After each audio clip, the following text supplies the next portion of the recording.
Láska není vždy o velkolepých gestech nebo extravagantních překvapeních. Častěji než ne jsou to maličkosti, které dělají ten velký rozdíl. Způsob, jakým se na vás někdo usměje, jak si zastrčí pramen vlasů za ucho, nebo jak se směje vašim vtipům, i když nejsou tak vtipné. Mnoho žen si neuvědomuje, že i ty nejmenší návyky a gesta, která dělají, mohou v muži vyvolat hluboké spojení s nimi. Zatímco fyzická přitažlivost hraje ve vztazích roli, emocionální spojení se buduje právě těmito maličkostmi. Nejde o to, abyste se na něj snažili zapůsobit nebo změnit to, kým jste. Jde o to, abyste si uvědomili přirozené, krásné věci, které už děláte a které vás v jeho očích dělají ještě výjimečnější. Při procházení tohoto seznamu si možná pomyslíte, to dělám pořád. To je na tom krása. Jsou to malé každodenní okamžiky, které vztah posilují. Pokud jste v dlouhodobém vztahu, tyto malé činy udržují jiskru živou. Pokud s někým chodíte nebo se teprve začínáte seznamovat, tato gesta mohou vytvořit pouto, které vydrží. Tento seznam není o manipulaci nebo hraní her. Jde o pochopení lidského spojení a o to, jak i ty nejmenší činy mohou mít největší dopad. Tak pojďme na to. Zde je 20 drobností, které ženy dělají a které muži tajně milují. Možná budete překvapeni, kolik pro ně tyto malé okamžiky znamenají. 1. Položit hlavu na jeho hruď. Je to jednoduchý akt, ale nese hluboký význam. Když si žena položí hlavu na mužovu hruď, vytvoří to okamžitý pocit blízkosti a důvěry. Je to jeden z těch malých okamžiků, kdy muž cítí, že jí poskytuje útěchu a ochranu. Představte si, že po dlouhém dni sedíte na gauči a díváte se spolu na film. Bez přemýšlení se k němu nakloníte a položíte si hlavu na jeho hruď. Možná nic neřekne, ale uvnitř cítí teplo, které se slovy nedá popsat. Je to tichý vzkaz, který říká, s tebou se cítím bezpečně. Muži možná nevždy projevují své emoce otevřeně, ale těchto okamžiků si všímají. Ujišťuje je to, že jsou pro vás důležití. Takový jednoduchý dotek může posílit emocionální pouto mezi dvěma lidmi a učinit je propojenými bez nutnosti slov. 2. Prohrábnout si mu prsty vlasy. Jemný dotek dokáže říct víc než slova. Prohrábnutí mužových vlasů je jedno z těch malých, ale silných gest, díky nimž se cítí uvolněně, opečovávaně a hluboce propojeně. Mnoho mužů v sobě nosí stres, aniž by to dávali najevo. Ale jednoduchý pohyb, jako je jemné hraní s jeho vlasy, mu může pomoci se uvolnit. Pokud zavře oči a nakloní se do vašeho doteku, je to proto, že se cítí bezpečně a uklidněně. Ne každý muž se cítí dobře, když se ho někdo dotýká vlasů, zvláště pokud je na tom vybíravý. Ale když to udělá žena, na které mu záleží, stává se z toho okamžik důvěry a náklonnosti. Ať už ležíte spolu na gauči nebo stojíte za ním, jemné projíždění prsty jeho vlasy je způsob, jak mu projevit lásku beze slova. Je to malý čin s velkým dopadem. 3. Být přirozeně láskyplný. Náklonnost nemusí být plánovaná ani dramatická. Ve skutečnosti jsou nejvýznamnější okamžiky často ty, které se odehrávají přirozeně. Rychlé objetí zezadu, jemný dotyk na jeho paži při rozhovoru, nebo prostý polibek na tvář, když to nejméně čeká. Tato malá gesta projevují lásku způsobem, který slova někdy nedokážou vyjádřit. Muži si těchto okamžiků váží víc, než by dali najevo. Když žena bez námahy projevuje náklonnost, ujišťuje ho to, že jí na něm záleží. Nejde o velkolepé projevy romantiky, ale o pocit spojení v každodenním životě. Vzpomeňte si na chvíle, kdy jste ho hravě šťouchla, když pronesl hloupý vtip, nebo jste mu položila ruku na rameno, když jste spolu seděli. Tyto okamžiky se mohou zdát malé, ale muž se díky nim cítí výjimečný a vážený. Náklonnost neznamená být neustále fyzicky blízko, ale dát mu pocit, že je milován, i když je to jen jednoduché. 4. První krok. V randění a vztazích existuje nevyslovené očekávání, že muži by se měli vždy ujmout vedení, ať už jde o zahájení konverzace, plánování rande nebo první krok. I když mnoho mužů rádo převezme iniciativu, oceňují také, když se žena ujme iniciativy. Udělat první krok nemusí znamenat velká gesta. Může to být něco tak jednoduchého, jako poslat první zprávu, natáhnout mu ruku jako první, nebo se k němu naklonit pro polibek, když se chvíle zdá vhodná. Tyto malé činy muži říkají, že o něj máte zájem a že jste dostatečně sebevědomá, abyste mu to dala najevo. Mnoho mužů příliš přemýšlí o svých činech, protože se obávají, že budou příliš přímočarí nebo vyšlou špatný signál. Když žena udělá první krok, odstraní to část tohoto tlaku a věci se zdají být přirozenější. Je to osvěžující, vzrušující a trochu nečekané, což to dělá ještě atraktivnějším. Sebevědomí je vždycky lákavé. 5. Jasné vyjadřování pocitů.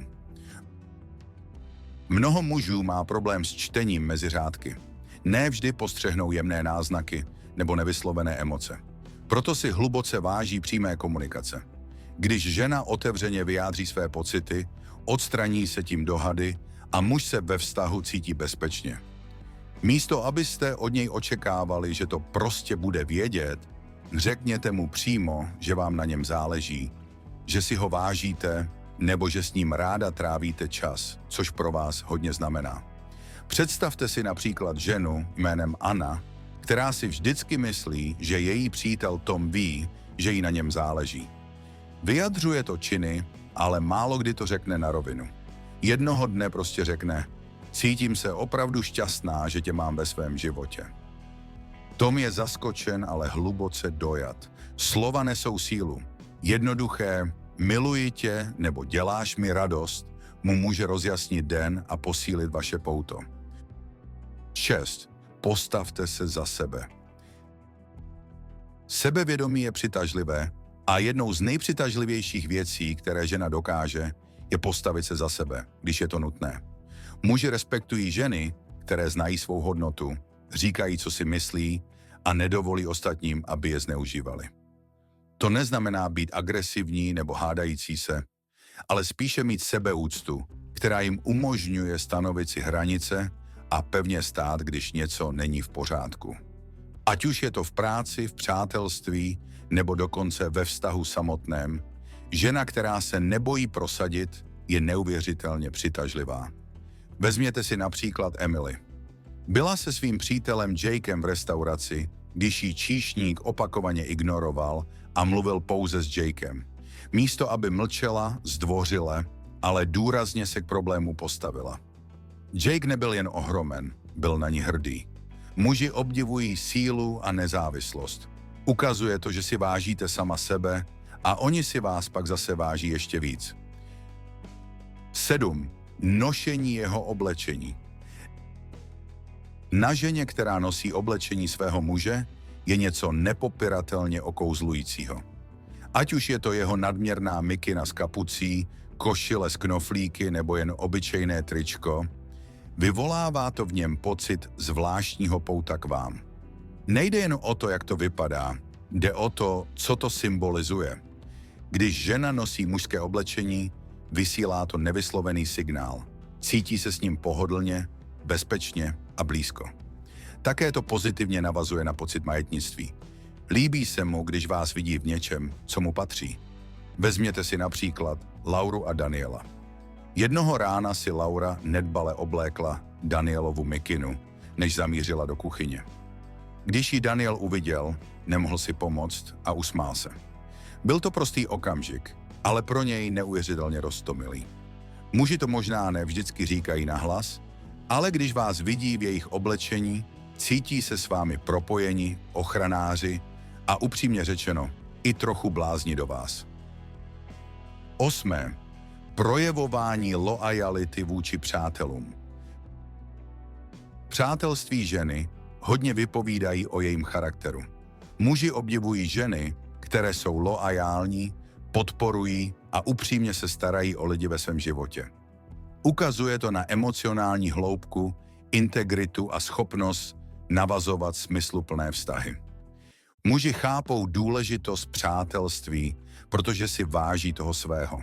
Takže když vidí ženu, která stojí po boku svých přátel, nabízí jim podporu a je jim oporou v dobrém i zlém, je to něco, čeho hluboce respektují. Vezměte si například Olivii. Její nejlepší kamarádka procházela těžkým obdobím a Olivia nechala všechno být, aby pro ně mohla být. Nestěžovala si ani se nevymlouvala. Prostě se objevila. Její přítel Ryan to viděl a obdivoval, jak moc jí na něm záleží. Loajalita je přitažlivá. Ukazuje, že jste spolehlivá, soucitná a vážíte si skutečných vztahů. Když muž vidí, že se ke svým přátelům chováte s láskou a respektem, ví, že do vztahu vnesete stejnou energii. 9. Masáž krku nebo zad. Po dlouhém a vyčerpávajícím dni může i obyčejný dotek znamenat velký rozdíl. Jemná masáž zad nebo krku od někoho, koho milujete, je jedním z nejpříjemnějších pocitů na světě. Nejde jen o relaxaci, jde o projevení péče a náklonnosti fyzickým způsobem.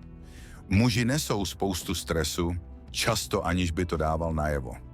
Když si žena udělá chvilku, aby ho pohladila po ramenou, přejela mu prsty po krku nebo jemně zatlačila na napjaté svaly, je to víc než jen fyzická úleva. Je to tichý způsob, jak říct: vidím tě a chci se o tebe starat. Vezměte si například Sáru a Jamese. James měl v práci těžký den a Sára si všimla napětí v jeho ramenou. Beze slova k němu přišla a začala mu masírovat krk. Díky tomuto malému gestu se okamžitě cítil lehčí a více se s ní zblížil. Nemusíte být expert. Jen pár minut jemného dotyku může mít velký dopad. Je to jedna z těch malých věcí, které muži tajně milují, i když si o to nevždycky žádají. 10. Nošení pohodlného pyžama. Na ženě, která se cítí naprosto pohodlně ve své kůži, je něco neuvěřitelně přitažlivého. I když má elegantní oblékání své kouzlo, mnoho mužů shledává ženu v jejím nejútulnějším pyžamu stejně přitažlivou, ne-li více. Nejde o to, abyste vypadali okouzlující. Jde o to, abyste viděli svou skutečnou, uvolněnou verzi. Způsob, jakým se povalujete v měkkých teplácích a nadměrném tričku, s lehce rozcuchanými vlasy, bez make-upu, prostě sama sebou. To je vzhled, díky kterému se muži cítí blíže k vám. Vezměte si například Emu a Davida. Emma si vždycky myslela, že musí v Davidově přítomnosti vypadat co nejlépe. Ale jednou večer přišla ve svém nejpohodlnějším pyžamu, s vlasy staženými do volného drdolu. David se nemohl přestat usmívat. Vypadáš tak pohodlně, řekl a přitáhl si ji k sobě. Muži milují vidět tuto stránku ženy, tu, která působí přirozeně, upřímně a nefiltrovaně. Díky tomu mají pocit, že vidí vaši stránku, kterou nikdo jiný nevidí, a to je něco zvláštního. 11. Nošení vysokých podpatků. Vysoké podpatky dokáží proměnit způsob, jakým žena chodí, stojí a nese se. S jejich nošením přichází sebevědomí a elegance a mnoho mužů tajně miluje, jak mění držení těla a pohyb ženy. Nejde jen o to, jak podpatky prodlužují nebo zpevňují nohy. Jde o to, jak nenápadně dodávají nádech elegance a elegance. Když žena chodí na podpatcích, často trochu více pohupuje boky, pohybuje se v jiném rytmu a vyzařuje tiché sebevědomí, které muži považují za neodolatelné. Vezměte si například Rachel a Chrise. Rachel nenosila podpatky často, ale na rande si je vždycky vzala a Chris si toho vždycky všiml. Nikdy se o tom přímo nezmínil, ale nemohl si pomoct a obdivoval, jak se pohybovala trochu jinak, s tichým, ležérním šarmem. Sebevědomí samozřejmě není o tom, co máte na sobě. Jde o to, jak se v tom, co máte na sobě, cítíte. Ať už jsou to podpatky nebo tenisky, nejatraktivnější je to, jak pohodlně a sebejistě se cítíte ve své vlastní kůži. 12. Hravé škádlení. Trocha lehkého škádlení může dodat zábavu a energii každému vztahu. Pokud se hravé škádlení provádí správným způsobem, vytváří mezi dvěma lidmi zvláštní druh chemie. Ukazuje, že se spolu cítíte dobře, užíváte si vzájemnou společnost a neberete věci příliš vážně. Muži milují, když si z nich žena hravě utahuje způsobem, který je spíše láskyplný než kritický. Může to být legrace z toho, jak špatně vyslovuje slovo, vyzvání ho k hloupé soutěži nebo zdůraznění jeho předvídatelného výběru jídla. Vezměte si například Meghan a Ryana. Ryan vždycky trval na tom, že vaří nejlepší kávu, ale jednoho rána si Meghan lokla a řekla: "Nevím, myslím, že káva mé mámy je pořád lepší." Šibalsky se na něj usmála a Ryan se zasmál, odhodlaný jí dokázat, že se mýlí. Tento druh škádlení udržuje vztah živý. Vytváří vnitřní vtip, společný okamžik, který vás zblíží. Klíčem je, aby to bylo lehké. Škádlení by nikdy nemělo být zlomyslné ani osobní, ale spíše zábavný způsob, jak se zblížit. 13. Oblékání pro sebe. Sebevědomí je jednou z nejatraktivnějších vlastností člověka a jedním ze způsobů, jakým vyzařuje, je způsob oblékání. Muži tajně milují, když se žena obléká sama pro sebe, nejen proto, aby zapůsobila na ostatní. Když nosíte to, v čem se cítíte pohodlně, krásně a silně, přirozeně to lidi přitahuje. Nejde o to následovat trendy nebo se oblékat určitým způsobem, abyste upoutali pozornost. Jde o to nosit oblečení, ve kterém se cítíte jako nejlepší verze sebe sama. Když si je žena jistá svými rozhodnutími, projeví se to na tom, jak se nese, a toto sebevědomí je magnetické. Vezměte si například Lisu a Toma. Lisa milovala nošení jasných barev, i když jiní dávali přednost neutrálním. Tom obdivoval, jak nikdy nepochybovala o sobě. "Vždycky vypadáš šťastně v tom, co máš na sobě," řekl jí jednou, a to jí dělalo ještě přitažlivější. Pravdou je, že když se cítíte dobře, vypadáte dobře. Muži si všímají, když se žena cítí dobře ve své kůži, a tento druh sebevědomí je mnohem atraktivnější než jakýkoliv konkrétní outfit. Takže si noste to, co vás dělá šťastnými, protože sebevědomí je to nejlepší, co si můžete obléknout. 14. Milování roztomilých zvířat. Je něco dojemného na tom, když vidíte někoho, kdo se rozplývá nad roztomilým zvířátkem. Ať už je to malé štěňátko, nadýchané kotě, nebo třeba legračně vypadající kachnička. Muži milují sledování, jak se ženě tvář rozzáří čistou radostí, když spatří rozkošné stvoření. Nejde jen o samotná zvířata, jde o to, co to o vás prozrazuje. Když žena projevuje laskavost, vřelost a uznání za malé nevinné věci, signalizuje to, že má milující a soucitnou povahu. Muži to považují za neuvěřitelně přitažlivé, protože to odráží, jak by se mohla chovat i k lidem ve svém životě. Vezměte si například Olivii a Jakea. Procházeli se parkem, když Olivia zahlédla malé štěně, které se snažilo udržet krok se svým majitelem. Zalapala po dechu, zakryla si tlamu a prakticky se na místě rozstavila. Jake se nemohl ubránit úsměvu nad tím, jak upřímná její reakce byla. Muži obdivují tento druh emocionální otevřenosti. Žena díky němu působí přístupnějším, milujícím a plným života. Takže až příště uvidíte roztomilé zvířátko a nebudete si moci pomoct a zareagujete, neváhejte. Pravděpodobně si ten okamžik užívá stejně jako vy. 15. Jak se chovat sebevědomě. Sebevědomí je jednou z nejatraktivnějších vlastností, které člověk může mít.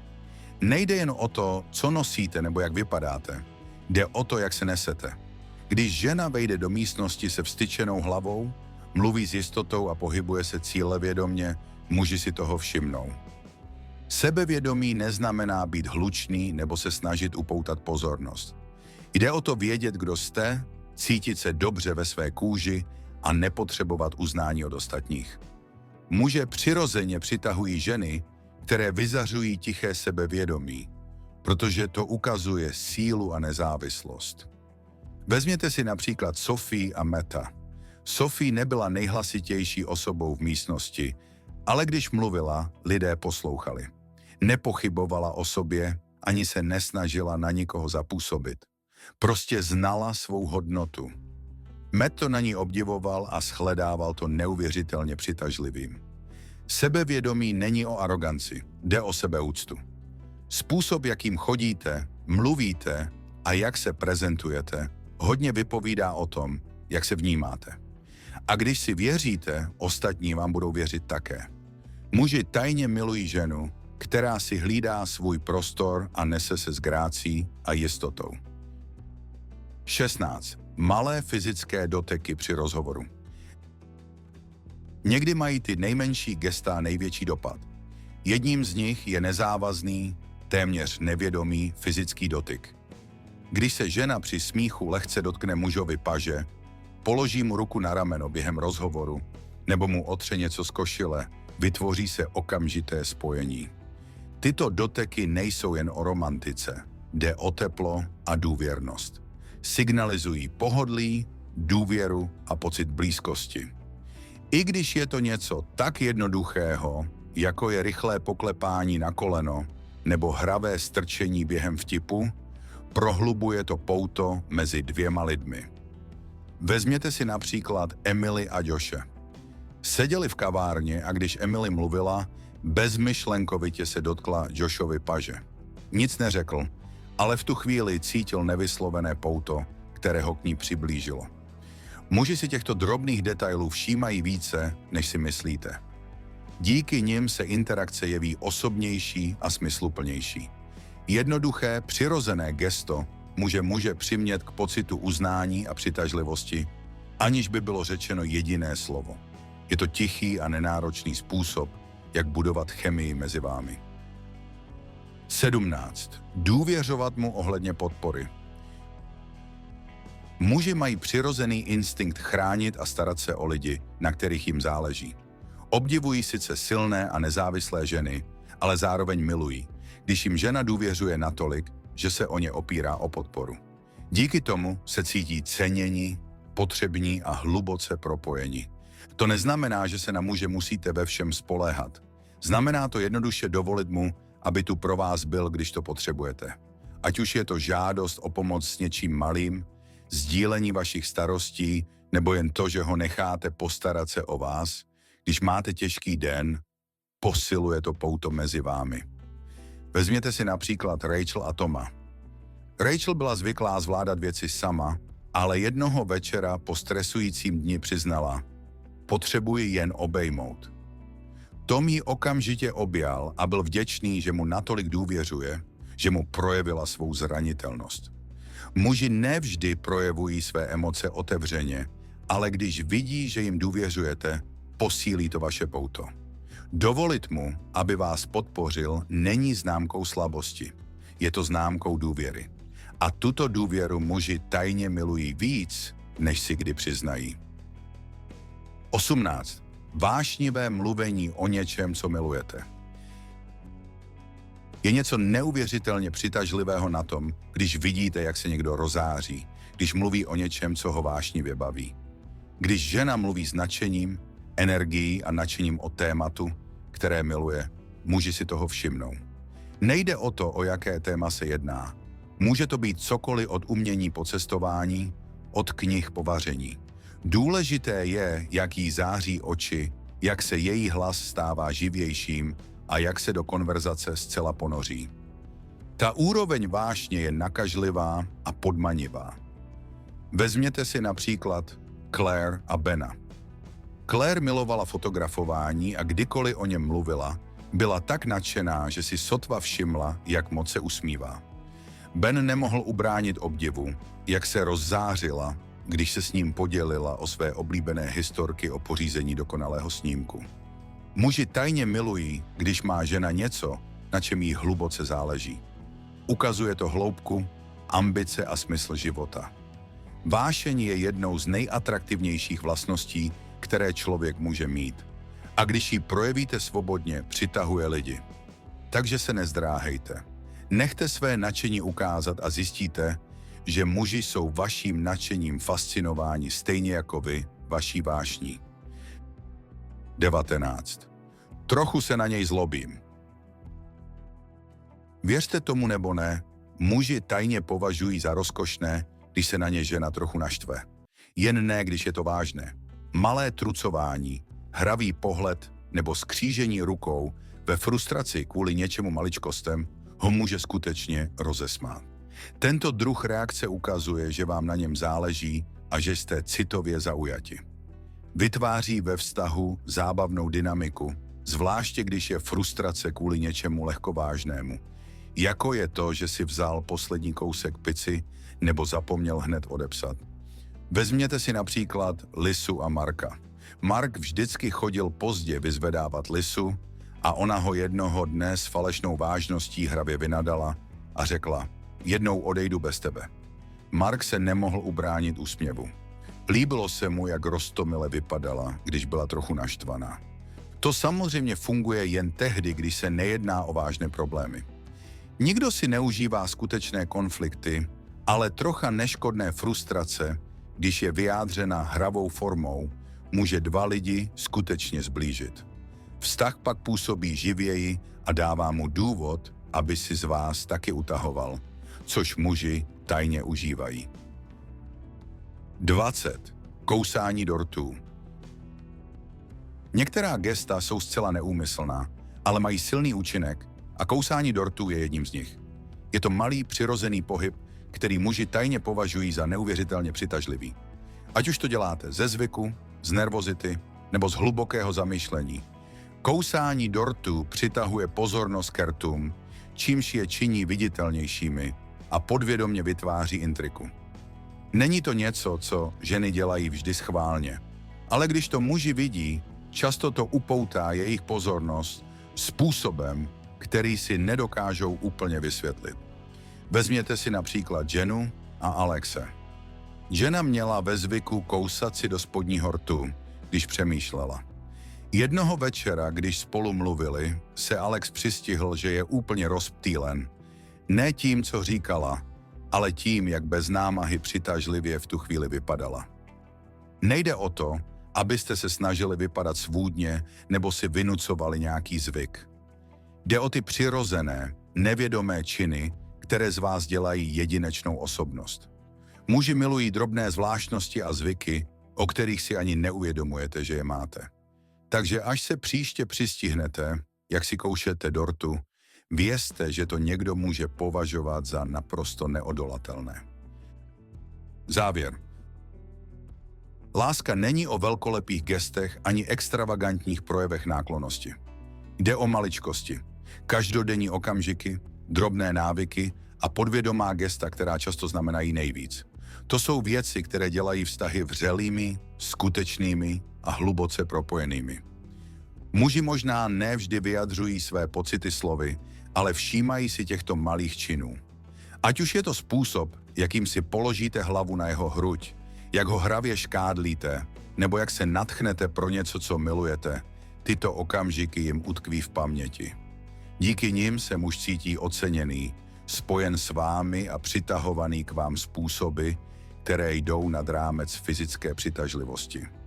Krása tohoto seznamu spočívá v tom, že mnoho z těchto věcí pravděpodobně už děláte, aniž byste si to uvědomovali. A o to jde. Láska není něco, co si musíte vynucovat. Děje se v tichých, jednoduchých, každodenních okamžicích, které dva lidi zbližují. Pokud se v některém z nich poznáváte, vězte, že znamenají víc, než si myslíte. A pokud někdy přemýšlíte, jak prohloubit vztah s někým, pamatujte, že někdy nejde o to říct správná slova. Jde o to být přítomní v těch malých, smysluplných okamžicích. Rádi bychom slyšeli váš názor. Zní vám některá z těchto věcí povědomě? Kterých z nich jste si všimli ve svých vlastních vztazích? Zanechte komentář, podělte se o své myšlenky a nezapomeňte dát like a odběr, kde najdete další postřehy o lásce, vztazích a životě. Děkujeme za sledování a uvidíme se příště.